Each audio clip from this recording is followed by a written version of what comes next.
का अभी मतलब सही से अभी ठीक ना हुआ है ना। हमका लागत है सखी कुछ लापरवाही करे हो जरूर।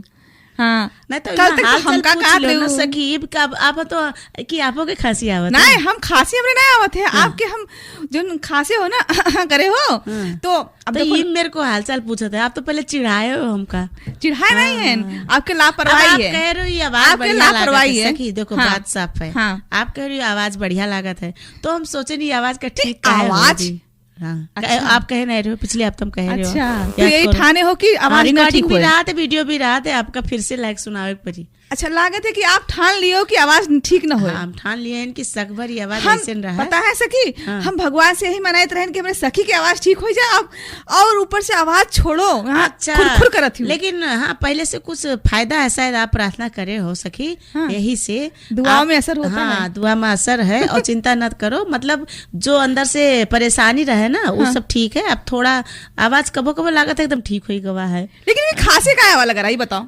ये खांसी आई गवा, खांसी क्या करिए। तो अब लेवांग हो तो तनी अब मुंह में डाली, तभी लेवांग नहीं है। अच्छा हाँ। ठीक है वो हो जाते कभी कभी। लेकिन हमका का लगा कि आप कुछ लापरवाही करे हो कुछ खान पीन में। यहाँ ठंडा चीज खाए हुई हो। पहले भी कहा रहा है ना हाँ। कि कोई ऐसा काम अड़चन आए जाता है जिसके कारण से लापरवाही हो ही जात है।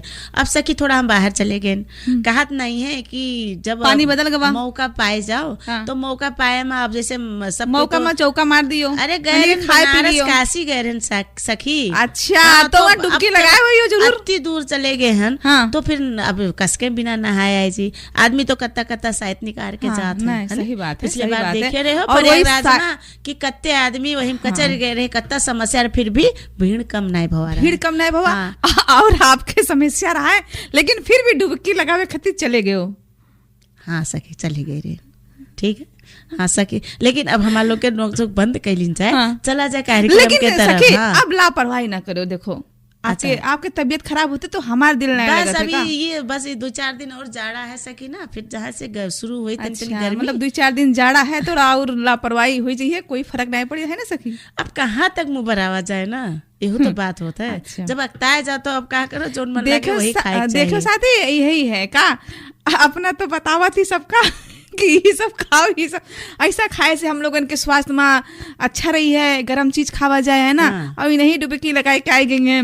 और खैर कोई बात नहीं, अब जहाँ वहाँ पर स्थान है तो वहाँ जाइयो तो फिर नहाए तो पड़बे करिए। हाँ बात ये है, हमने कहा रहे जैसे मजबूरी में आदमी जैसे चला गवा तो पछताए रहा थे। अब बीमार तो हम पहले से गला बैठा रहा है सकी घर बैठा लेकिन रहा है। बताई ऐसे ऐसे जगह पर यहाँ जी के बुलवा होते वो तो पहुँचते अब हैं। कहा नहीं लोहा का काटत है तो हाँ। हम सोचे न अगर शायद सर्दी लोहा नहाई ली तो और सब ठीक हो जाएगा। लेकिन उतने ज्यादा तो नहीं भवा है वैसे। लेकिन वैसे ठीक है ना। कुछ आवाज कुछ फर्क है। हाँ, पहले से बस। कुछ फर्क लगत है। बस अब लोहा अच्छा, काटा तो- तो ये बात सच हुई गवा। ठीक है, अब चला जाए कार्यक्रम के तरफ। चलो श्रोता आप हमारे लोग के नोक सखी कि मुंह नहीं बंद होता है तो ये मुंह बंद हो से जा हमार। आप लोग के अब हम लोग स्वागत करी थे। तो कार्यक्रम घर अंगनामा आप लोग हम लोगों के साथ में हो और 1 बजे से 3 बजे तक साथ देते रहा जी। और आप लोग जाना जाते है ना कि हम दोनों सखी, हमारे सखी है ना चंदा सखी और हम सखी हैं और हमरे सखी हैं संध्या सखी। हाँ अच्छा धीरे से काहे बोलू सही। संध्या सखी है हमरे। सुना तो तेज भी ना बोलो। ले, अब तेजो ना बोली धीमो ना बोली। हाँ, कौन मेरे तो बोली। इके साथे साथे आप लोग हमारे श्रोता हो, हमारे सखी साथ में हो। हम लोग आशा करी थे कि जरूर आप लोग रेडियो खोले हुई हो और कार्यक्रम सुना जात हुई है। तो आप ही लोगन के घर अंगना में हम लोग लेके आए गए हैं गठरी में विशेष चीज। आज हम लोग के अत्य दिन से कुछ बहुत पहले ये चीज के समस्या के घटना के हम लोग का फरमाइश भवा रहा है, वही के ऊपर टॉपिक पर हम लोग विषय वस्तु पर बातचीत करा जाए। लेकिन विषय वस्तु अब बताइबे। अच्छा हाँ, आप आप पहले तन गई रही हो कि कुछ बतावे जाए थे कहीं के। नहीं हम सोचे कुछ खाए पिए वाला तो ना होए।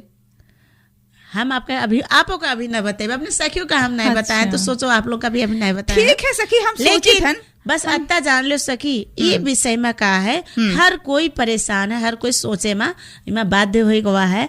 और बहुत जना का इस समस्या से आज अभी पछताए भी पड़त है और बहुत जना इस समस्या का लेके प्रगति में भी जा चुके हैं। लेकिन अभी के जर का होए, हमारे लोग के लापरवाही का होए, कौन चीज से का सुधार कर सका जाता है और आवे वाला हम लोग के जो भविष्य में है एका कैसे सही रास्ता में ले जावा सकता थे। अब सखी हमार बड़े सोच से हमका देखे लगी है। ठीक है सखी, हम सोची थे का हो सकत है वो चीज, साथ ही आप लोग भी सोचा जाए का हो सकत है ऐसा चीज, ना खाए वाला चीज है, ना पहने वाला, ना लगाए वाला, फिर का चीज है, सबके घर में रहा थे। आज के ऐसा जमाना में ऐसा शायद भी है का? हाँ, ये शायद भी है। अच्छा, और ऐसे जमाना में ऐसा हो ही नहीं सकत है कि कोई के घर में वो वस्तु के प्रयोग न होत हुए, तो ठीक है वस्तु के प्रयोग करत है। हाँ, अच्छा हाँ। तो ठीक है सखी, हम सोची थे।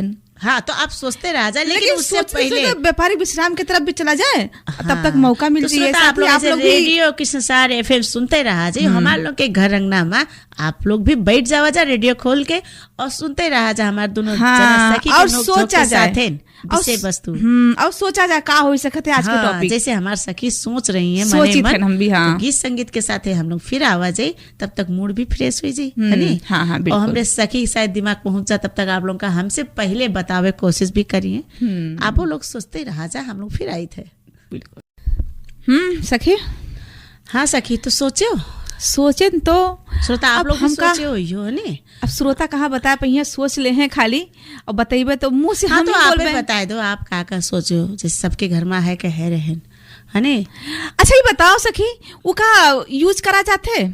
यूज माने का होता है? अरे इस्तेमाल करा जाते है। इस्तेमाल माने का होता है? अरे अपने दिनचर्या में लावा जाते है। अरे हमको पागल कर दे हो सकी आप।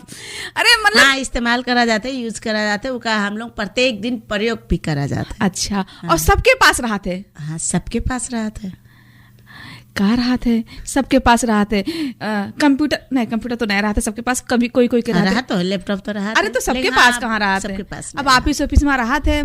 और सबके पास तो रुपया पैसा भी रहा थे, और सबके पास मोबाइल भी रहा थे। मोबाइल तो ना होए? हाँ, मोबाइल होए। हाँ, अरे वाह, हम जीत गए। हाँ, जीत गई, बिना इनाम के, बिना कंपटीशन के हमारे से जीत गई। अरे इनाम के बात हम रह तो बहुत कुछ रहा था ना घर में, सबके पास रहा था। इनाम का हमका चाय पी, आप हमका चाय पियो, हम जीत गए। चाय पीबे? हाँ, ठीक है, तो अब हम आपका चाय बना के लेबे। हाँ। और आप जो मतलब पता करा है वही बात है कि हम लोग के पास जो हम लोग मोबाइल रहा थे, ये मोबाइल हम लोग के एक समस्या भी है, एक हम लोग के हर काम का सरल करे खातिर उपकरण के कारण भी ये मोबाइल होए, और साथे साथे जो हम लोग के एक समस्या के रूप में कहा है कि आने वाले जो जनरेशन हमारे छोटे जो बच्चे हैं, जो मतलब लगभग ये कोरोना काल से इधर से कुछ ज़्यादा समस्या से ग्रस्त हो गए हैं।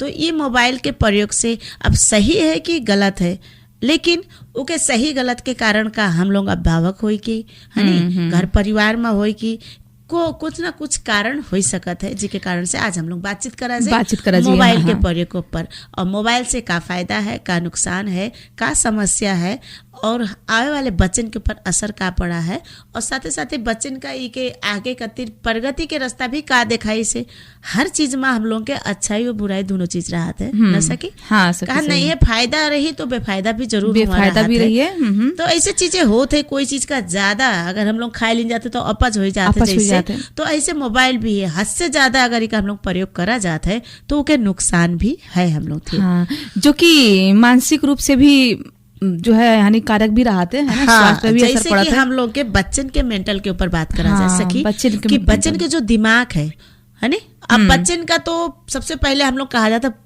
सबसे पहला पाठशाला को है विद्यालय, घर के महतारी बाप माँ के गोद कहा था सबसे पहला उनके पाठशाला है।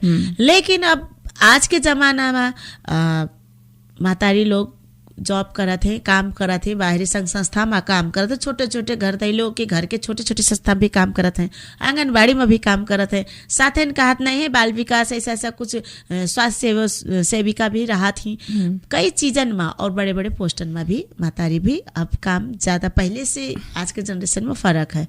साथ ही साथ उनके बाप जो हम लोग के मतलब महतारी बाप की जो भूमिका रहा थे, बाप भी का होता ज्यादा तक प्रयोग में का होता व्यस्त रहा थे, बहुत जना के तो विदेश रहा थे, कोई बाहरी पोस्ट में तो अंतर सरुआ रहा था, अंतर जिला में रहा थे। तो घर परिवार के पकड़ से कि घर परिवार में एकल परिवार और एक मुष्ट परिवार जो हम लोग संयुक्त परिवार में रहा जाते उके असर हो कि, तो ऐसे सकी बहुत ही में बातें हैं बहुत बात बातें तो हैं। मोबाइल है, लेकिन बातें बहुत हैं जो कि बच्चन के दिमाग में के का असर पड़ रहा है, ओके खातिर हम लोग आज बातचीत करा जाए। बिल्कुल। तो हाँ ठीक है सखी, आज हम लोग यही के बारे में बात करा जाए कि बच्चे लोगन के ऊपर कितना प्रभाव पड़त है ये मोबाइल के वजह से। और खास करके देखा जाता है कि जो बच्चे जो जन्म लेते हैं उनका भी मोबाइल चाहिए। हाँ, और सबसे उनका ज्यादा अगर सखी, बैठाए दो स्मार्ट मोबाइल, हाँ, स्मार्ट मोबाइल जो कि उसके फ्लैश लाइट देखा जाए, हाँ, जिके रेडियम अत्ता कहा था, आंखी का नुकसान भी है, हाँ, सब चीज है। पहले तो हम लोग कहा जाता था ज्यादा टीवी देखे से, फिल्म देखे से आंखी पर असर पड़ा है, जबकि सबके घर में टीवी और वीडियो नहीं रहा है। लेकिन अब तो घर घर मोबाइल है, वो स्मार्ट मोबाइल है। तो अब जो बच्चा भी जन्म ली से, जो बच्चा अभी बिस्तर पे उठ के बैठ नहीं पाओ थे, वो बच्चा अगर वो मोबाइल के फ्लैश लाइट के फेस पर जाए तो असर पड़ी कि ना पड़ी, हाँ। कतिर तो हम लोग अपने आप का 1 मिनट कतिर सोच सका जाता कि असर पड़ी कि ना पड़ी। अब बच्चा का चुप करावे के खातिर मोबाइल खोल देते हैं कि हाँ चलाए दिन बाबू बच्चा देखो। अब वो बच्चा देख रहा है, उके रोशनी उके आंख पर पड़त है। हाँ, लेकिन जो जन्मजात बच्चा का होता है कि जैसे आज सबसे पहले तो एक उदाहरण के रूप में सखी कहा जाता है कि जब मातारी पहला जब जन्म लेते तो मातारी के अब दूध पियावा जाता है नी। वो मातारी के दूध पिया जैसे 1-2 दिन पियावागा, लेकिन तीसरे चौथे दिन अगर हम लोग ऊपर के दूध ज्यादा पियावे लगा जाता है तो बच्चा के हुए हाव भाव बदल जाता है। हाँ। वो ऊपर के दूध पिए मांगे लागत है, रोवे लागत है, मातारी के दूध जल्दी नहीं पियत है। हाँ। तो जब बच्चा के हैबिट का शुरुआत से जन्मजात से जब पड़े लागत है, तो अगर हम लोगों का चुप करावे खातिर या को हंसावे खातिर मोबाइल के प्रयोग करा जाए या दिखावा जाए, तो वो बच्चा अगले बार भी जब उसका चुप करावे खोई या खेले खोई तो वो रोए के भी कहीं तो पावत नहीं है। हाँ, लेकिन अब मोबाइल हाव भाव कर रहा था। हाँ, मोबाइल मांगा, मोबाइल अब वो की आदत पड़ गवा ना ई के वजह से। हाँ, तो ऐसे बहुत सी चीजें हैं, कैसे आदत बदला जाए, कैसे उनके आदत परत है और अट्रैक्शन कैसे बढ़त चला जाता है, कहे से आकर्षण चीजें कैसे बच्चे उनके ऊपर तानत चले जाते हैं और हम लोग कहाँ लापरवाही करी थे बच्चे का वो चीज वो आदत डलाए के जगह मोबाइल का खिलावे का अगर प्रयोग दे लगा तो हमारे लोग गलती पहला स्टेप वही रहा। हाँ, अभिभावक के ही रहा थे मेन गलती। बच्चे तो बच्चन का जो आदत बड़े लोग डलाई हैं वही बच्चे सीखी हैं भी। ठीक है, कोई बात नहीं है, ऐसे बातचीत करते हाँ, सखी तो बातचीत करते रहा। पहले आपो कुछ हम लोग का सुनाइयो कि सुनेबे सखी, ऐसी बात नहीं है सुनेबे। हाँ, लेकिन अभी व्यापारी विश्राम के तरफ चला जाए। लेकिन अब क्या करा जाए, समय हो चुका है ना व्यापारी विश्राम के। कोई बात नहीं है, हम लोग तैयार है ना व्यापारी विश्राम के तरफ जाए करते, लेकिन लौटत लेकिन गीत संगीत। हाँ बिल्कुल बिल्कुल, गीत संगीत के ही साथ आवा जाइए। ठीक है, चलो तो फिर ठीक है, चला जाए। चलो। हाँ सखी। हाँ सखी, तो अब जो है बहुत अच्छा आप टॉपिक लेके आए हो। हम भी सोचे पे मजबूर हो गए सच में। यहाँ जो आजकल के जो बच्चे हैं ना, नहीं सकी पहले भी हम लोग कई बार ये सब मतलब फरमाइश आवा भी रहा है कि मोबाइल के बारे में कुछ ऐसा समस्या है जी के बारे में जानकारी दी जाए। तो कार्यक्रम अगर बच्चे जो छोटे आप लोग सुना जात हुई तो बच्चे लोग के भी दिमाग में ये बात जरूर रखा जाए। और बाबू जिनके महतारी बाप जैसे हम लोगों के श्रोता आप लोग भी सुना जात हुई तो हम लोग के बातें भी आप लोग का 10 लाख जरूर प्रतिक्रिया भी दिया जाए। और कुछ बात ऐसे है जैसे हम लोग अपने बच्चे का बिजी रखे खातिर, उनका व्यस्त रखे खातिर, जैसे खाना खवावा जाते है नहीं, खाना खावा टाइम में पहले का होता रहा है कि उनका फुसलावा जाता रहा, हंसावा जाता रहा है, बकावा जाता रहा है कि देखो बाघ आएगा, भालू आएगा या कोई चीज है वो देखो उनका खवाई दी। ऐसा कुछ कंपटीशन तना खिलाएंगे बच्चन का हम लोग खवावे कोशिश करा जाता है। हाँ। लेकिन आज के जमाना में क्या है, आज के जमाना नहीं, हम लोग के आदत का हो चला जाता है कि बच्चन का जैसे मान लो पोएम दिखावे के, कार्टून दिखावे के, उनके हाथ में हम लोग मोबाइल दे दिन जाते। अब बच्चे के ध्यान तो मोबाइल के तरफ रहा थे, वो देखा करत है, आप खिलाए दियो तो आपका तो लाख की सहज हुई हुआ। हमारे बच्चा का खिलाव हुआ मोबाइल से खाते है।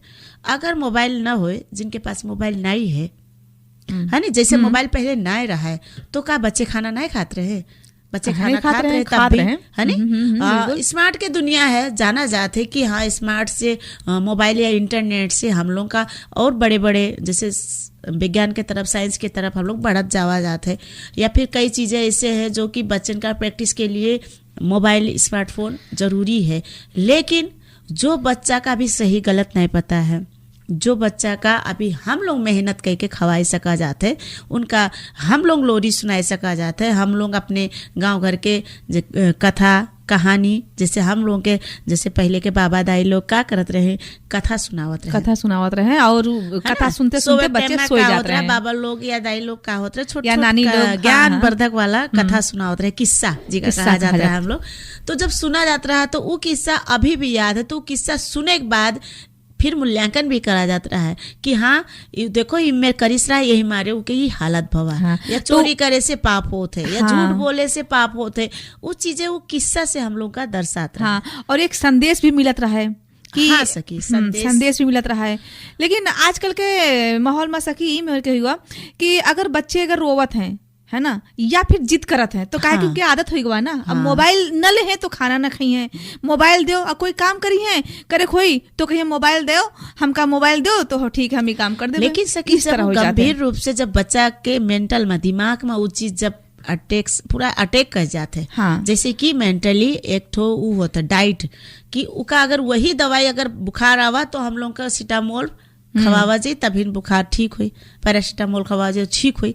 बात जो करा जाता नहीं है, घर में भी औपचारिक रूप में अनौपचारिक रूप में दवाई रखे रहा जाते ना, कि जब बार बार डॉक्टर वही दवाई देते बुखार आवे पर तो कुछ इमरजेंसी जानकारी खातिर दवाई घर में बच्चन खातिर रखा जाता है। पेट खराब होएगा है ना, पेट फूले लाग तो ऐसा 2-4 दवाई खांसी के दवाई रखा जाता है तैयारी के खातिर ना। रात बिरात बच्चा के समस्या होएगा तो कहाँ जावा जी कहीं के, तो डॉक्टर के डाइट अनुसार का हम लोग रखा तो जाते है। तो जब समस्या पड़त है खवावा जाते है, लेकिन वही डाइट तना ये मोबाइल हो जाते है ना। इस जगह पर बड़े बच्चे का कहाँ से आदत पड़ा, का हुआ की गलती हुआ वो अपनी जगह है।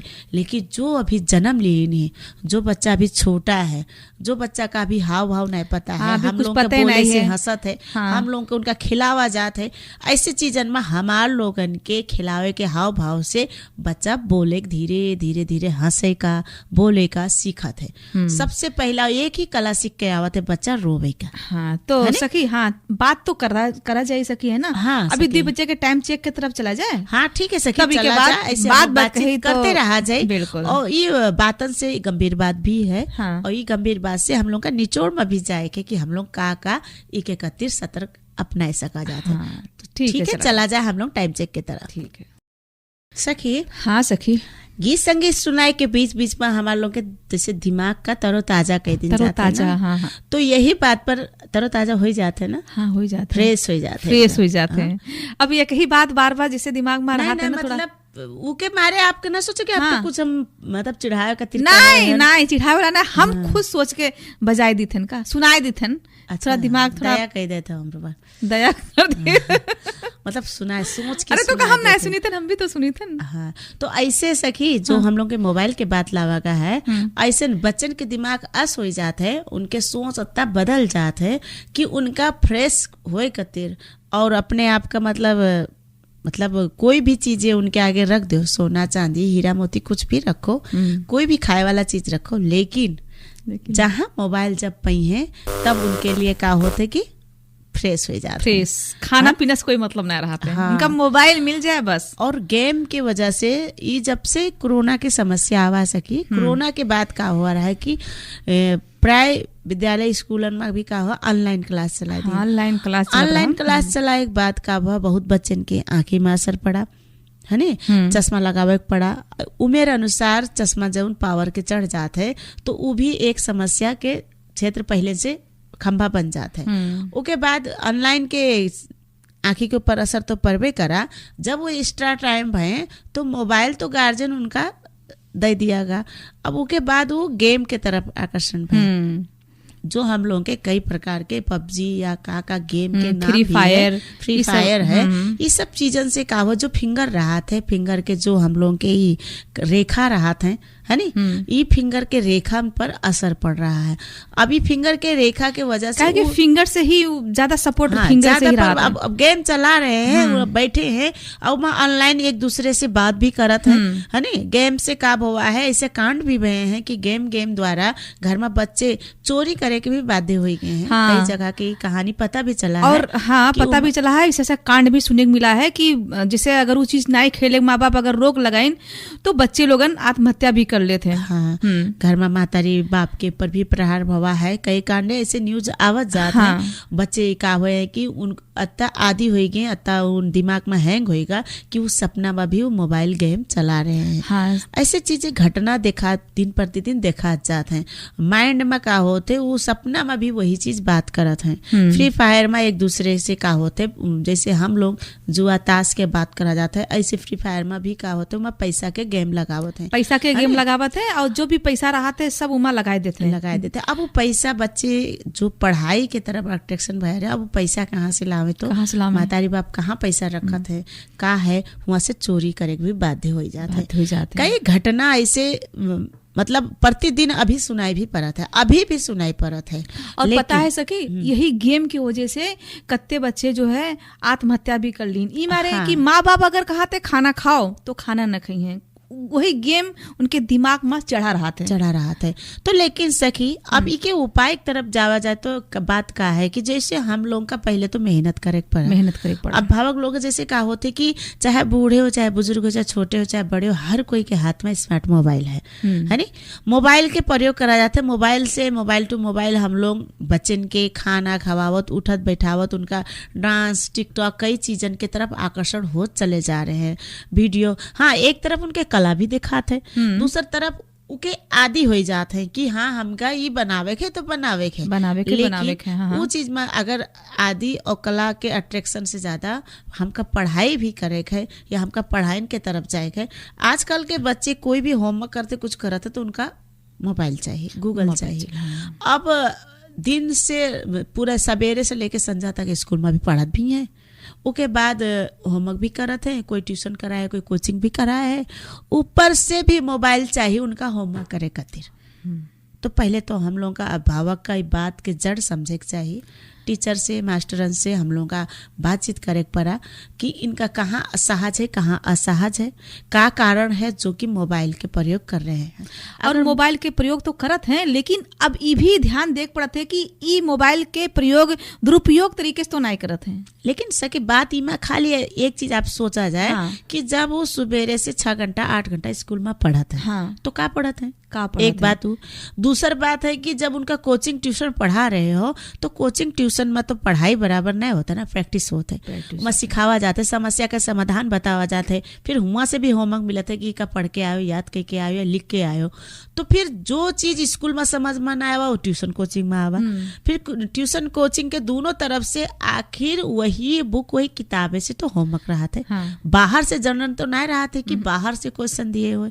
तो फिर मोबाइल में सर्च करे का जरूरत है। मोबाइल सर्च करब या मोबाइल के प्रयोग होम का होते बच्चन के दिमाग और हल्कापन हो जाए, उनका अपने दिमाग में प्रेस न दे हैं, दिमाग में जोर न दे हैं, उन सहज तरीका से सरासर सर्च करिन, क्वेश्चन आंसर लिख लीन और फिर अपन होमवर्क पूरा करें, टीचर का जचाए दें। लेकिन जब उनके एग्जाम आई, जैसे मान लो बोर्ड एग्जाम जब आवत है तो उस जगह में तो उन्हीं के लिखा चीज है तो रिजल्ट आवत है, फिर रिजल्ट में उनके नंबर कम आवत है। तो बच्चे लोग से कहे चाहिए थे कि बच्चे लोग का जब रिजल्ट कम आई तो उनके दुख की क्या जात है, बच्चन के तो अभी तक ज्ञान नहीं है कि हमारे नंबर कम आओ भविष्य में हम कहे के का असर पड़ी, लेकिन उनके दुख कहाँ जाते हैं, महतारी बाप पर जाते हैं कि उनके पसीना से कमावा वाला पैसा फीस में गवा, पसीना से बहाई के कमाई के मेहनत करके अपना एक टाइम खाए के भी बच्चन का पढ़ावा जाता है। लेकिन वो बच्चा जब उनके डिग्री लावे भवा या नंबर लावे भवा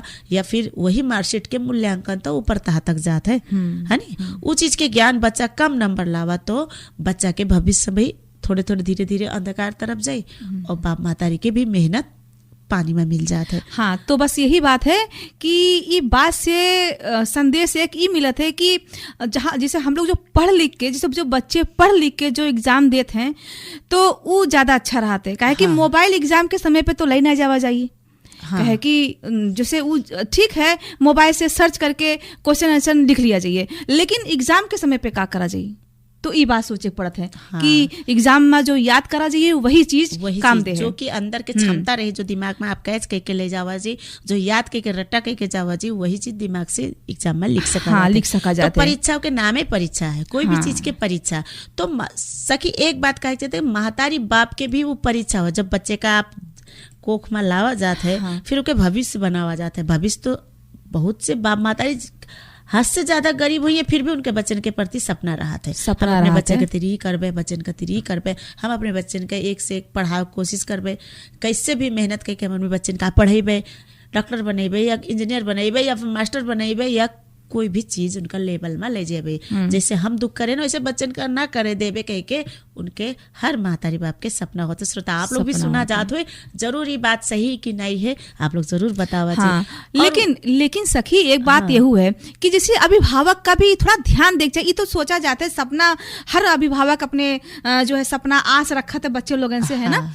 लेकिन जो ये मोबाइल दे के उनका फुसलाई के कि हाँ बेटा मोबाइल देखो, जैसे वो मांगा था मोबाइल तो दे दिया जाते, लेकिन ये भी सोचा जाए कि मोबाइल में का देखा थे वो, कहीं गेम तो नहीं खेलते। हाँ, कि गेम की आदत बहुत खराब होती है कि उनके ऊपर हम लोगों का ध्यान देख पड़ते हैं। ध्यान का होते जैसे स्कूल पढ़वा जाते हैं तो स्कूल में जब टीचर पढ़ावत हैं तो वो बच्चा किताब खोलिस नहीं खोलिस का करत है, लिखिस कि नहीं लिखिस, ओके ध्यान को देते टीचर देते। ऐसे घर में भी मोबाइल तो दे दियागा, जिद करिस बच्चा दे दियागा, लेकिन आप डायरेक्ट नहीं इनडायरेक्ट बच्चा हमार का सर्च करत है, काल देखत है, यूट्यूब देखत है कि कैसा वीडियो देखत है, कि कैसा का चाहे वाला चीज प्रयोग करके खोलत है, कि जो हम लोग चीज भी नहीं प्रयोग करा जाता वो भी बच्चा खोलत है, कि गेम तरफ जात है, कि अपन पढ़ाई तरफ जात है, का कह के आपसे मांगी से फिर बच्चा फिर उ प्रयोग न करके दूसर का प्रयोग करत है।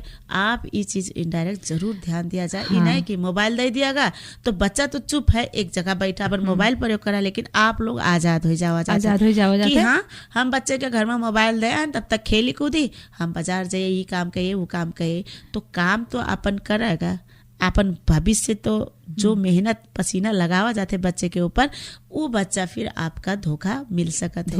और बच्चन की का होते, बच्चन के मोबाइल के कारण बच्चन के हेल्थ पर, सोच पर, दिमाग पर और शारीरिक जो वर्क होते है ना काम करे वाला हर चीज पर उसका नुकसान पहुंच जाते। वही बात है, जहाँ तक बच्चे लोगन के लिए मोबाइल जितना अच्छा है उतना बुरा भी है। हाँ। है ना सखी। जैसे कि अब मान लिया जाए अगर लत ना लगा है गेम उम के बच्चे लोगन के, तो उनके लत न लगे, और जिनके लत लग गवा है मान लिया जाए सखी लत लग गया तो अब कैसे छुड़ावा जाइए, अब छुड़ावे समझावा जाए, छुड़ाव लिए भी सखी। जैसे होते है समस्या कि जैसे हाथ से ज्यादा बच्चा आदत में पड़ चुका है, अब करना दिया जाए तो ये भी आवत है ना कि मोबाइल चलाओ नहीं पाइस तो मातारी का मार दीस, नहीं मातारी बाप के हत्या कर दीस, या मोबाइल चलाओ नहीं पाइस तो फांसी लगा लीस, मोबाइल चलाओ नहीं पाइस तो पानी में कूद के जान दे, या जहर खा ली, मोबाइल ले चलाओ तो घर से छोड़ के भाग गवा। अब बच्चे के सोच में तो अट्रैक्शन का रही मोबाइल रहा, तो उनका टारगेट मोबाइल रहा था। हाँ, जो पैसा आप उनका टिफिन में दे रहा था उसका बचाए के भी बच्चा खुद के भी मोबाइल खरीदे के भी घटना है। हाँ। ऐसे भी चीजें हैं, लेकिन बच्चा का पहले हम लोग धीरे धीरे कन्विंस करा जाए, फिर उनका समझावा भी जाए। और जैसे आप उनका दिन में 6 घंटा मोबाइल प्रयोग करत है तो धीरे धीरे 1 घंटा कतिर दिया जाए, समय फिर कम आधा घंटा कतिर दिया जाए, कि एकदम से क्रेजी हुई कि आज से तुमका छुहीन का नहीं है, ऐसा नहीं जबरदस्ती, मतलब उनका कोई भी चीजें छुड़ावे तुरंत छुड़ावा ना जाए, धीरे धीरे। हाँ, तो ये सब चीजें से कहा तो उके भी आदत धीरे धीरे सुधार हो जाए और आपके भी उस समस्या धीरे धीरे हल हो जाए। कैसे धीरे धीरे जब बच्चा अपन आदत और साथी संग से खेले लागी और जगह अपन परिचय बनावे लागी, स्कूल में भी बच्चन के साथ गेम खेले लागी, तो धीरे धीरे का माइंड डाइवर्ट हो जी, वो भी व्यस्त होए लागी, ओका खाली भी ना कि हाँ हमका मोबाइले खाली चाहिए कह के। हाँ, जब वो खाली टाइम हो एक छिन कतिर दिया जाए ना, बस हम 10 मिनट खेलबे आपका दे देवे, बच्चा फिर बाप मातारी के ऊपर विश्वास बनावे और बाप मातारी भी बच्चा का विश्वास बनावा जाए, उस समय धीरे धीरे कंट्रोल हो सकता। और जैसे कि बीच बीच में कहीं कहीं घटना होता न सकी ये गेम की वजह से, हाँ। वो भी बच्चे लोगन का थोड़ा थोड़ा एक उदाहरण के रूप में यहाँ समझावा जाए, बतावा जाए कि ऐसा ये चीज देखे से ऐसा होते वहाँ होते, हाँ। मतलब उनका बतावा जाए, थोड़ा दिमाग में उनके न्यूज आवत है जो हम लोग की सूचना हाँ। रहा थे वो चीज के घटना, जैसे आप कहा ना हाँ। मातारी बाप पहले हम लोग का किस्सा सुनावत रहे कहानी, हाँ। ऐसे जानो ये घटना एक कहानी होत है, बस आप संक्षिप्त में घटना बात बतावा जाए, यहाँ हिमेर रहा तो हिमेर होएगा, कैसे होएगा, एक कारण से होएगा, तो बच्चा का ध्यान से सुने, ऐसा वातावरण बनावा जाए और वातावरण में होगा वो चीज न्यूज हम लोग सुनावा जाए, जिसके कारण से बच्चा के दिमाग में असर पड़े। और फिर घर के परिस्थिति कभी भी बच्चा से न लुकावा जाए, आपका दुख कह के बच्चे का करा जाए, ये नहीं कि बच्चे का हम अपन दुख न बताए के जैसे भी उनके सुख पूरा करा जाते है, हर चीज कर आप अपन दुख पूरा बतावा जाए, दोस्त बन के बच्चन से हर दुख सुख के बच्चन से शेयर करा जाए और उनका सुविधा भी दिया जाए, तो बच्चे का एहसास हो कि हाँ हमार मातारी बाप हमका इतना दुख कह के हमरे कतरी ही करत है। हाँ सखी सही बात आप कहो। एक अभिभावक का अभिभावक के ही तरीके से नहीं बच्चे से डील करे चाहिए, बल्कि का है उनके जैसे व्यवहार करे जब एक दोस्त के तरीके से, तभी बच्चा आपका हर बात बताइए। तो ठीक है सखी, हम लोग ऐसे बातें करा जाए, कैसे यही समस्या हजारों लोगन के है, हर बच्चन की समस्या, हर मातारी बाप की समस्या है। तो इस समस्या पर आज हम लोग विशेष के बातचीत करा जाता है और इस समस्या सुन के आप लोग के भी दिमाग में जो जैसे आई सलाह सुझाव जरूर देते रहा जाए और कार्यक्रम अभी सुनते रहा जाए। जावा चाहिए। हाँ ठीक है सखी। हाँ सखी देखो बतवात देखो हमारा आवाज ठीक हो लाग है ना। आप ध्यान दिए हो, आप ध्यान दिए। पहले तो ऐसा चीज छिड़ गवा है मोबाइल, अब सारा ध्यान तो मोबाइल में ही है। चाहे नान से लेके बड़े तक बूढ़े तक के ध्यान मोबाइल में चला जाता है। हम लोग मोबाइल के तरफ चले जाए थे। लेकिन अब सखी बात ये करे है कि जैसे बच्चा जो जन्म होता है, अब हम ना कह रहे हैं बच्चे के जन्म हो इस पहले मातारी बाप भविष्य बनाए डाल रहे थे, सोच प्लान के हिसाब से बच्चन का जन्म देते हैं। लेकिन अब तो ये हमारे लोग के सलाह सुझाव है और फिर उसका सुधार करे खातिर, आने वाले बच्चन का सुधार करे खातिर सबसे पहले तो हमारे लोग के समय बच्चन का ज्यादा देख पड़ा। अब समय का मतलब ही थोड़े कहा जाता है कि काम ना करा जाए या कमावा ना जाए, फिर उनके भविष्य कैसे बनावा जी, लेकिन उनके ऊपर ध्यान भी दिया जाए। लेकिन जब हम लोग घर में बैठा जाते या घर में सवेरे संजा रहा जाते, कैसे दोपहर भर तो बच्चे भी स्कूल में रहा थे ना, सुबह शाम हम लोग का क्या करा जाए कि हम लोग ज्यादा अपने मोबाइल में व्यस्त न हो के, है ना, ग्रहता का दिया जाए, बच्चन के साथे घुल मिला जाए, बच्चन के साथे ही काम बांटा जाए, जो भी काम करा जाए सर सलाह से करा जाए, बच्चन से भी सलाह लिया जाए, नहाए के का करे के, खाना खाए के या बनावे के, खाना का बनावे के। आजकल प्राय संयुक्त परिवार जो हमने एकल परिवार रहा था ना सखी की मातारी बाप बच्चे, ज्यादातर जो संयुक्त परिवार में रहा थे तो वहाँ परिवार ज्यादा रहा थे, तो कई प्रकार के वहाँ बातें निकला करत है, दादी बाबा लड़ा करत है, बच्चे खेला करत है, तो वो चीजन में उनके माइंड डाइवर्ट रहा थे, ज्यादातर ध्यान नहीं जाते है मोबाइल तरफ। जहाँ एकल परिवार रहा थे, जहाँ पर और कोई नहीं रहते अगला मातारी बाप के अलावा, तो जब मातारी बाप हम लोग व्यस्त ज्यादातर मोबाइल में हो जाओ जी सुबह शाम, है नी, तो फिर बच्चे भी अपने आप का अकेला महसूस करिए, उन लोग भी मांगे लागत। हाँ, उनकी अकेलापन जो है मोबाइल दूर करते हैं। तो एक हिसाब से वो मोबाइल के ज्यादा उनके पकड़ रहा था, मांगे लागत। उनके साथे खेला जाए, उनसे साथे बात करा जाए, उनके बात भी हम लोग सुना जाए, हंसी सुना जाए, समझा जाए, ले जावा जाए और सर सलाह से बहस भी करा जाए, उनके साथे दोस्त बन के रहा जाए, या फिर उनका गलत चीजन का मीठी बात के तना समझाए के सीख के तरफ ले जावा जाए। जैसे सखी अब हम लोगन के बचपना रहा है, तो ये मोबाइल जैसे ये मेरे के नहीं रहा है ना। हम लोगों के बचपना में बस खाली हम लोग किस्सा कहानी सुन के ही मतलब संदेश लिया जाता है। पहले का रहा सकी बहुत दूर दूर तक की जो हमारे लोग के लैंडलाइन है, फोन वाला है, टेलीकॉम वाला, ये भी सब जगह नहीं रहा के रहता रहा, जहाँ पर आदमी लाइन लेके बूथ खोलत रहे, कोई काम पड़ता था आदमी हुआ जाए के पीसीओ में बात करते रहे। और चिट्ठी जाता रहा, चिट्ठी भेजा जाता रहा। धीरे का हुआ सुविधा बढ़त जगह, तो लोकल सहारन में का हुआ घर घर में भी फोनन के सुविधा भवा। लेकिन बाहर जाए जब हम लोग जावा जाता मोबाइल नहीं रहा है, उसके बाद कुछ सालन बाद शायद हम तो अपन डिग्री भी शायद पढ़ चुके के बाद भी जॉब करे टाइम में हुए हम तब वो मोबाइल कीपैड वाला मोबाइल चले लगा। लेकिन सकी बड़ा लंबा लाइन रख के मोबाइल के सिम लिया कर रहा है। आता तो याद है कि जैसे नेपाल टेलीकॉम यहाँ है, तो हम लोग हॉस्पिटल से वहाँ बाहर से लाइन ला के रात के 3-4 बजे से लाइन भी लगा कर रहा। वो दिन तो भी रहे भूलत है।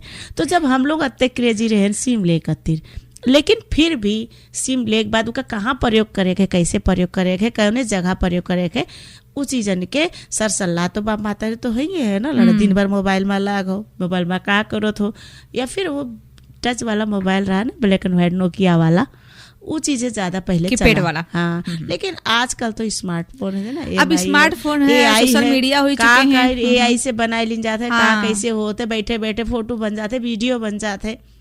लेकिन सखी हमरे ख्याल से जो AI जो एप्स जो आ चुके हैं ना, तो हमरे विचार से वो सही नहीं है।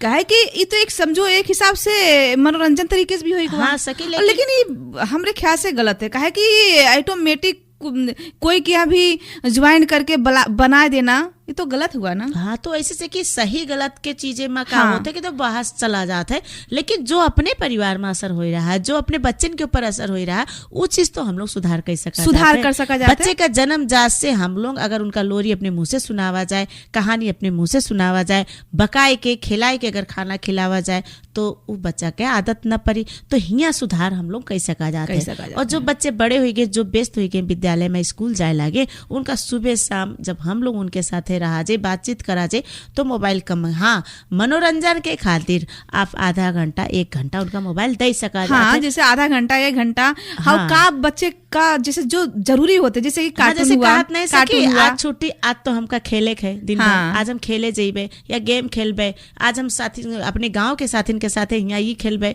तैयारी में रहा थे, कैसे छुट्टी रहा थे, तो छुट्टी है तो आज हमका आधा घंटा मोबाइल हमका मिली तो उनके खुशी उनके अलग रहा थे। लेकिन हाँ, वो आधा घंटा में भी आप उनका आवाज करा जा, देखा जा, ध्यान दिया जाए कि वो करत का है। कैसे आजकल के जो सामाजिक संजाल है, जो कि यूट्यूबर है, बहुत सी चीजें हैं जो बच्चन का उतनी क्षमता नहीं पहुंचत है, वो चीज में वो लोग अंदर अंदर घुस जाते हैं, उनके बैकग्राउंड उनका उनके असर का पड़ी, उनके अर्थ नहीं पता रहा थे, वो चीज के आदि हो जाते हैं। अपने से बड़े हैं कि जैसे बहुत से फेक आईडी रहा थे, बहुत से फेक आईडी से कार्टूनन के रूप में भी, जैसे हम लोग कहा नहीं ना सकी फ्री फायर खेला था, फ्री फायर में आप दोस्त बन जावा जाते, लेकिन अगला दोस्त वो बच्चा है कि कोई बड़ा आदमी है, और बड़ा आदमी का होता है ऐसा ऐसा चीजें सिखावत जाते है कि हाँ, वो बच्चा बाध्य होके घर में चोरी करत है, पैसा लगावत है, लेकिन वो खेले वाला जो के दोस्त बना रहा थे, वो दोस्त होई को परते से तो हम लोग नहीं चिन्हा जाते ना, वो लोग वॉइस से अत्ता क्रेजी हो जाते हैं। हाँ,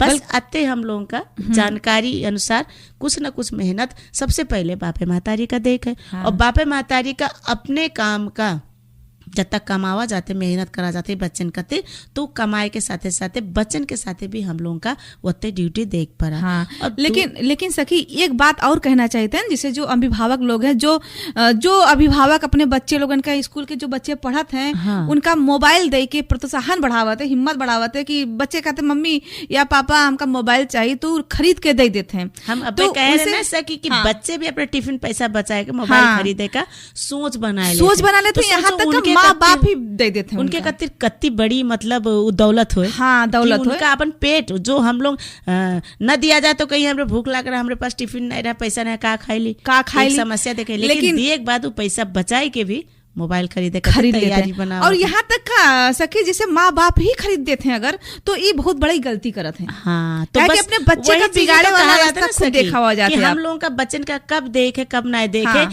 इस सोच तो अब हम लोग का सोचे पड़ा ना कि बच्चन का ये उचित है, ये उचित है कि नहीं है। और सबसे पहले तो जो शुरू में बताया रहे सखी कि बच्चा जब जन्म लेते है ना, तो उनके कहा ना फ्लैश लाइट जो स्क्रीन रहा था, जो लाइट रहा था मोबाइल के, वो बच्चा भी जन्म लेते 4 दिन के 5 दिन के हम लोग उनका फोटो खींचे लगा जाते, उनके साथ मोबाइल में कार्टून दिखावे ला जाते, और बच्चा रोवत है, चुप भी हो जाते, खुद पौड़े हो और बच्चन का भी साथे पौड़ावा का है, तो अपना तो मोबाइल चलावा जाता है, तो बच्चा हाव भाव के डायरेक्ट आंखी कहाँ जाते हैं, मोबाइल के तरफ जाते, तो जी के कारण से उनके आंखी कमजोर हो जाते और छोटे उम्र में यही चश्मा लागे लगत है। हाँ, और स्मार्टफोन के प्रयोग करे से का होते बच्चन के दिमाग में भी असर पड़े लागत है, जी के कारण से बच्चा के क्षमता जो आजकल के समस्या है ना कि बच्चा कम बोलत है, या बच्चा बोल नहीं पा रहा है, या बच्चा बहुत सी चीजें, बहुत सी शिकायत आ रही है कि बच्चे के कई शिकायत है जो हम लोगों के उनके खेल गेम जो पहले खिलावा जाता है,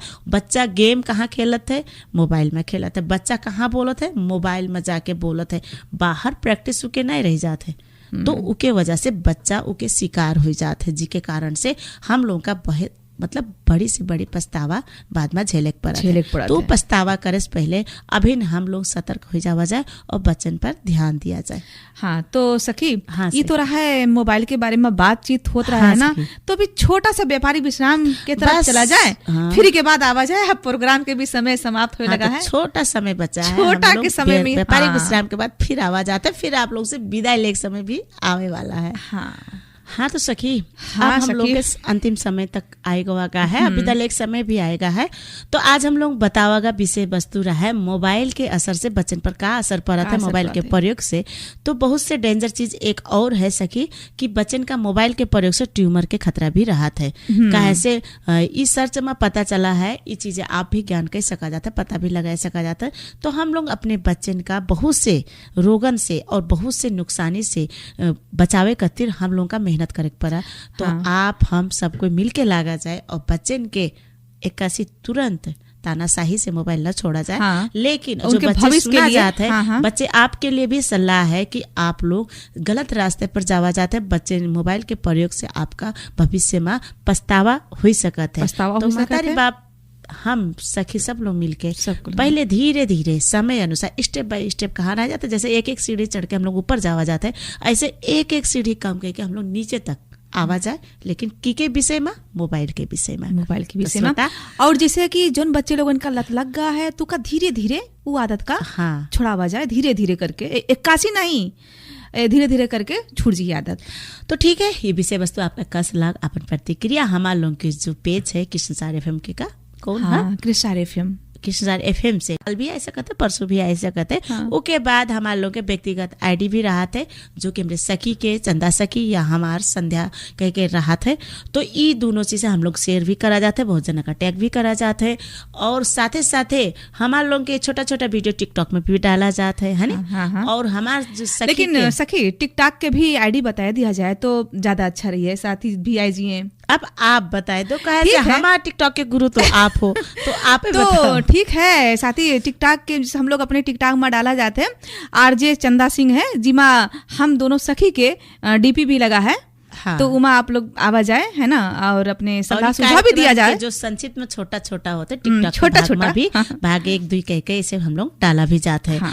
और उके साथे साथे हमारे लोग के ई वीडियो संक्षिप्त में जो बना थे यूट्यूब में भी जाते हैं, और कई जगह आप लोग भी इका शेयर कई सका जाते, लाइक कई सका जाते। हाँ, लेकिन इमा कोनो बंदेज नहीं है, आप हम लोगों का सलाह सुझाव भी दे सका जाते, और जो अच्छा लाग उके प्रतिक्रिया भी लिखा जाए। आप लोगन के लिखे से, सलाह सुझाव से अगला के भी हौसला बढ़ी, अगला भी का सुने कोशिश करिए, और साथ ही हम लोग के भी हौसला आप लोग के कमेंट लाइक से बढ़त है। तो धन्यवाद है संपूर्ण श्रोता सखी लोगन का, आप लोग कार्यक्रम सुनागा, अपन प्रतिक्रिया जरूर दिया जाए, आप लोग से हमारी विनती है। और यही कहते अब हमरे सखी का प्रावधिक मजो गीत संगीत सुनाओ, तो ये संगीत अब एक फिर सुनाई है जी का जरूर सुना जाए, जरूर सुना जाए। तो उस सखी का, हमरे सखी का बहुत बहुत धन्यवाद है। कहे से गीत संगीत से भी हम लोग के थोड़ा सहारा रहा है, हर चीज के एक सहारा होते, लेकिन अति नहीं करा जाते। यही कहते अब हम लोग विदा लिया जाना सकी। हाँ सखी, बिल्कुल। तो विदा लिया जाते, अगले हफ्ता नया एपिसोड के साथ फिर हम लोग उपस्थित हुए। तब तक के लिए आज खातिर हम लोग का विदा दिया जाए, लेकिन कृष्णसार FM सुनते रहा जाए। तो नमस्कार, राम राम, शुभ दिन।